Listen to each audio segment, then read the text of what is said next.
Ringo Starr has confessed that he was a raging alcoholic for 20 years after the Beatles broke up. Now, he says that he was really bitter about the breakup over 40 years ago, and he says that the split made him realize that there's really no point in joining any other band because there is no way that any band will ever be as good as the Beatles were. So he said the following: "I had a serious drinking problem. I didn't work or do anything. I wouldn't go out because you'd have to be in the car for 40 minutes without a drink." Now, that is an incredible statement right there, because you don't really consider how dependent people become when they're alcoholics. Like, you can't go 40 minutes without a drink. And for him to open up about something like this, I think is really important because, of course, alcoholism is a big problem, not only in the United States, but throughout the world. And to have a public figure as big as Ringo Starr come out and talk about this, I think does raise awareness and make people realize that things can get better. Now, the 74-year-old says that he went into rehab with his wife in 1988, and he got clean, and ever since then, he's lived a really healthy lifestyle. He is now a vegetarian. It's a really incredible story, so he's doing well. I like that he shared this with everyone, and I like that he's doing well now. Christian, what do you think? Make your point.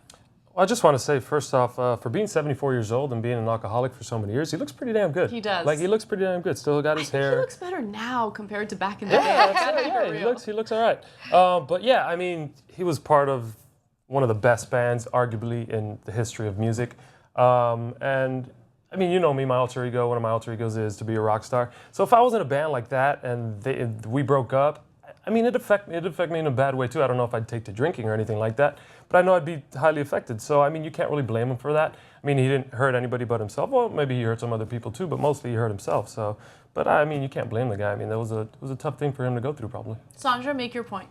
Oh, man. Oh, Ringo. I feel like there were some self-help books back in the day that could have helped you with this. But okay. I'm really glad that he's healthier now. I think that to the point where and I've announced things like on my own podcast where I had to be past a problem to really talk about it. And so being able to be open about it really does signify a closing of that chapter and kind of putting it to rest, I think. And I really admire people who are open about their own problems because it makes us closer to them, not Yes. doesn't repel us from them. It humanizes them. Yes. And I think you make a really great point about finally working through your issues and then feeling comfortable enough to talk about it. It does provide some sort of closure, which is great.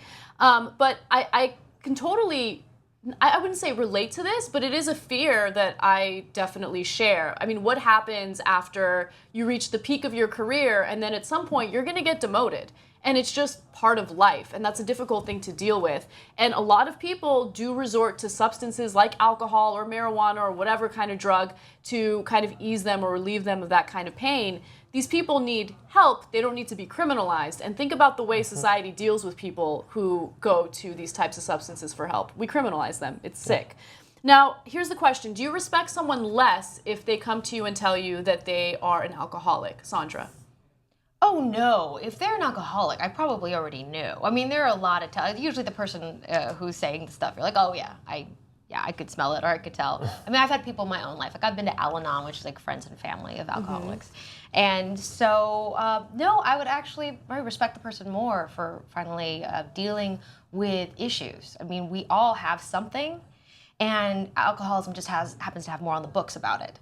And more tools. So whoever you are, whatever you're struggling with, come out and find help. And that's the important thing. Christian, what do you think? Yeah, no, I totally agree with Sandra. Yeah, you totally respect a person when they come out and say, because it's tough for some people to admit when they have like a vice or something like that that's detrimental to them, to themselves, to other people. So for somebody to come out and say it and be upfront about it, I think it's really respectful. As you know, I kind of went through this with somebody in my life that was really close to my life that I've told you about. They had a really bad addiction, affected me, affected my family, my mom a lot. We went through some tough times. But deep down, I know it wasn't him. He was still the same good-hearted person. It's just he got caught up in a bad thing, and it just took all of them. Yeah, I couldn't agree with both of you more. I think that judging someone because of their dependency on a substance is really unfair because you have to hear their entire story and why it is that they turn to that substance.